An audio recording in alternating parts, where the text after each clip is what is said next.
마가복음 14장 1절로 2절 말씀입니다. 받들어 읽겠습니다. 이틀이 지나면 유교절과 무교절이라 대제사장과 서기관들이 예수를 흉계로 잡아 죽일 방도를 구하며 이르되 밀란이 날까 하노니 명절에는 하지 말자 하더라. 아멘. 본문의 시기는 6월절 이틀 전이었습니다. 우리나라에도 명절이 있지요. 단오, 유두, 한식 많이 있는데 누구나 생각하는 명절은 설과 추석일 것입니다. 설날에는 대표적인 노래도 있고요. 까치까치 설날은. 그리고 설날에는 떡국을 먹고 추석에는 송편을 먹습니다. 누구나 다 아는, 어린아이도 아는 우리나라의 명절입니다. 우리나라에 설날과 추석이 있다면 이스라엘에는 유교절과 무교절이 있었습니다.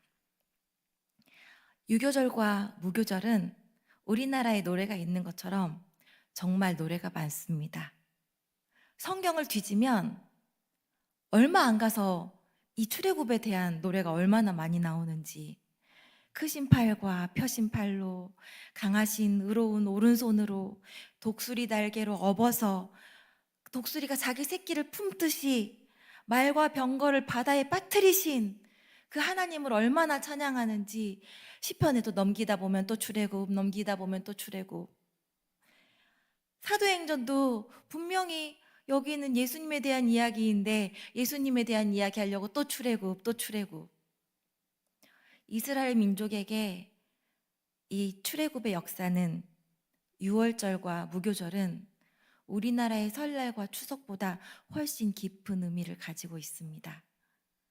마치 우리나라의 광복절처럼 그들의 독립을 다룬 이야기이고, 그러나 우리나라의 독립이 사람의 힘으로 되었다면 그들은 아무것도 할 수 없는 무력한 상황에서 오직 하나님의 능력으로, 주님의 권능으로, 하나님의 섭리로 이루어진 은혜의 날이었습니다. 6월절은 10가지 재앙, 그 중에 맨 마지막 재앙이었던 장자의 죽음이 그들을 피해간 것을 의미하는 날이었습니다. 그들은 어린 양을 잡아서 문 주변에 바르고 그리고 그 어린 양의 고기를 구워서 먹었습니다. 마치 우리가 성만찬할 때 예수님을 기억하며 예수님의 몸을 나누듯 그들은 그렇게 어린 양의 몸을 나누었습니다. 먹고 재앙이 넘어갔습니다. 마치 우리가 예수 그리스도로 인해서 영생을 얻었던 것처럼요. 이 날에는 경건한 유대인들이 축제에 참여하기 위해서 예루살렘에 모였습니다. 그리고 우리나라 사람들이 명절에 떡국과 송편을 먹는 것처럼 이 사람들은 그들의 특별한 음식을 먹었습니다. 발효되지 않은 빵을 먹었습니다. 그들이 얼마나 급하게 탈출해야 했었는지 그때처럼 신발도 신고 지팡이를 짚고 진짜 급하게 그때를 생각하면서 먹습니다. 그리고 어린 양도 먹고 그날을 생각하면서 쓴나물도 먹고, 성경에는 나오지 않지만 이스라엘의 전통에는 삶은 달걀과 소금물도 먹는다고 해요. 삶은 달걀은 마치 우리가 부활절날 삶은 달걀 먹는 것과 비슷한 것 같은데요. 삶은 달걀이 원래는 연약한 달걀인데 삶을수록 단단해지기 때문에 우리는 고난이 올수록 더 단단해진다라는 의미를 담고 있다고 합니다. 소금물은 왜 먹나 했더니 소금물을 먹는 이유는 이스라엘이 그 고난 가운데 있을 때, 종살이 할 때, 그때 흘렸던 눈물을 의미한다고 하고요. 또 하나님께서 홍해 바다의 기적을 이루지 않으셨습니까? 그 바다의 짠 물을 의미하기도 합니다. 그렇게 그날을 의미하면서 음식을 먹을 때 다른 날과는 다른 이 분위기 속에서 아이들이 묻지 않겠습니까? 아버지, 이게 무슨 일이에요? 도대체 우리는 왜 이렇게 먹나요? 오늘 빵은 왜 이렇게 푸석푸석해요? 왜 쫄깃쫄깃하지 않아요? 물어볼 때 아버지는 자녀들에게 대답을 해줍니다. 얘들아, 오늘은 정말 특별한 날이야. 어떤 일이 일어나는 줄 알아? 세상에 모든 이집트 땅에 큰아들이 다 죽었는데 우리 이스라엘 백성만은 그대로 넘어갔어. 왜 그랬는 줄 알아? 하나님이 해주셨어. 하나님께서 크신 팔과 펴신 팔로 우리를 구원해 주시려고 역사하신 날이야. 우리가 자유롭게 살잖아. 그거 바로 이 날이 있기 때문이야. 우리가 하나님과 백성이는, 하나님이 우리의 하나님이 되고 우리는 하나님의 백성이 된 날이지. 대단하지 않니? 멋지지 않니? 이렇게 하나님을 기억했던 하나님의 그 놀라우심을, 그리고 우리가 주님의 백성됨을 기념하는 날이었습니다. 온 나라가 축제의 분위기였을 거예요. 마치 우리가 부활절이 되면 그 고난을 아파하면서도 부활을 기뻐하잖아요. 그런 것처럼 온 나라가 축제였을 겁니다. 아버지들은 고민했을 거예요. 작년에는 이렇게 설명했는데 올해는 어떡하지? 어떤 열정이 있는 아버지는 올해는 비닐을 바닥에 깔아놓고 가르면서 홍해바다를 재현해 볼까? 하면서 고민했을 겁니다. 올해는 어떻게 하면 하나님을 더 재밌게 설명해 줄까? 이 아이들이 어떻게 하면 이 다음 세대들이 하나님을 기억하고 이 날을 30년 후에도, 60년 후에도, 90년 후에도, 100년 후에도 기념할 수 있게 할까 고민했을 겁니다. 그런데 그런 날에 민족의 지도자였던 대제사장과 서기관들은 다른 마음을 품고 있었습니다. 불과 얼마 전에 예수님께서 성전에서 상을 뒤집어 엎으시며 그들을 채찍으로 물건을 사고 파는 자들을 내어 쫓으셨거든요. 그리고 예수님의 이름이 점점 높아져 가는 게 기분이 나빴습니다. 나사로가 살아난 것도 그들의 마음에 위협이 되었습니다.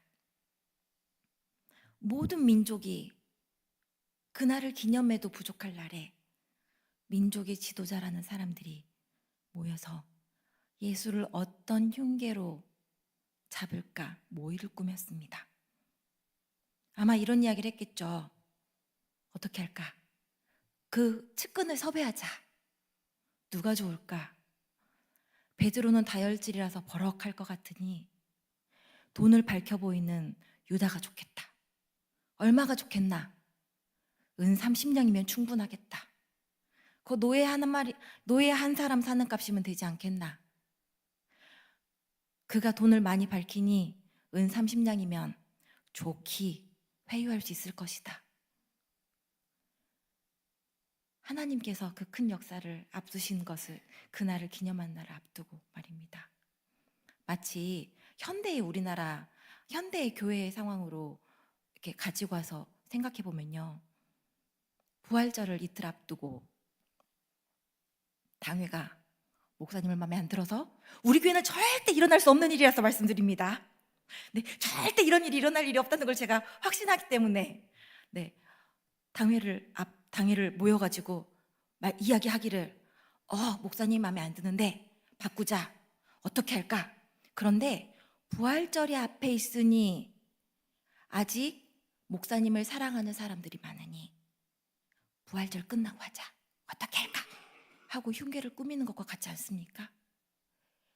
이들이 6월절에 음식은 먹으면서, 무교절에 떡은 먹으면서 그것을 기념하려고 분명히 신발을 신고 지팡이를 짚고 할 거면서 진짜 6월절 어린 양 되신 예수 그리스도는 알아보지 못하고 그를 어떻게 죽일까?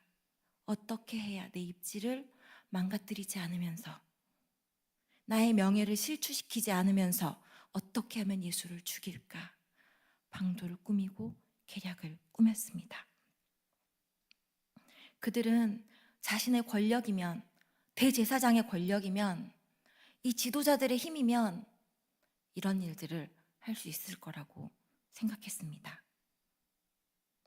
하지만 정말 놀라운 일은 하나님은 이 악함마저 선하게 바꾸셨다는 것입니다. 애굽 왕의 그 악함마저 애굽 왕이 이스라엘에게 노역을 시키고 그들에게 2배에 가까운 노역을 더 시키고 떠나지 말아라. 괜찮아. 가. 했다가 아니야. 돌아와. 그래. 너네 남자들만 가. 아니야. 돌아와. 자식은 놓고 가. 아니야. 돌아와. 했던 그 악함마저도 하나님의 놀라우심으로 그 권능으로 온 민족이 그 여리고성에 정탐 갔을 때 시간이 40년이나 흘렀는데 기생 라합이 이렇게 이야기하지 않습니까? 너네가 온 것을 온 민족이 떨고 있다. 우리 백성들이 떨고 있다. 이집트에서 어떻게 하셨는지, 이집트에서 어떻게 하나님이 구원하셨는지 우리가 알고 떨고 있다. 라고 그 악함마저도 하나님께서 변화시키지 않으셨습니까? 이들의 악함을, 이 대제사장의 악함을 하나님께서는 변화시키셨습니다. 그것을 이용하여 구원을 이루셨습니다. 예수 그리스도의 보혈로, 예수 그리스도의 능력으로, 십자가의 그 고난으로, 그리고 부활로 우리를 구원하셨습니다. 하나님께서는 인간의 악함이 하나님의 아들을 죽이고자 모의했지만 그 하나님의 선하심이 6월절 어린 양 대신 예수 그리스도를 우리의 구원의 통로로 바꾸어 주셨습니다.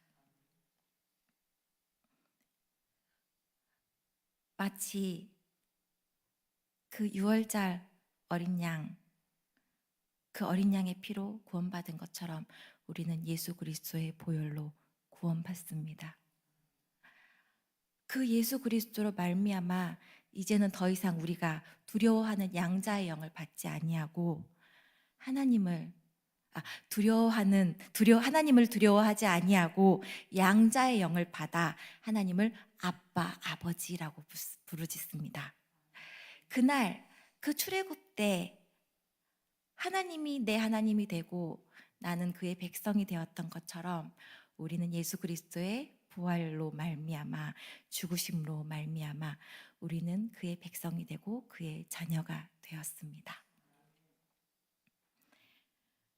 우리는 비록 연약하고 부족하지만 그 우리의 연약함마저도 온전함으로 바꾸시는 하나님이십니다.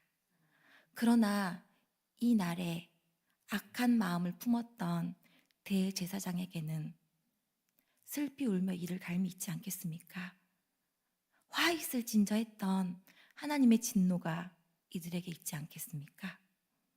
우리는 그렇게 이용되지 않기를 바랍니다.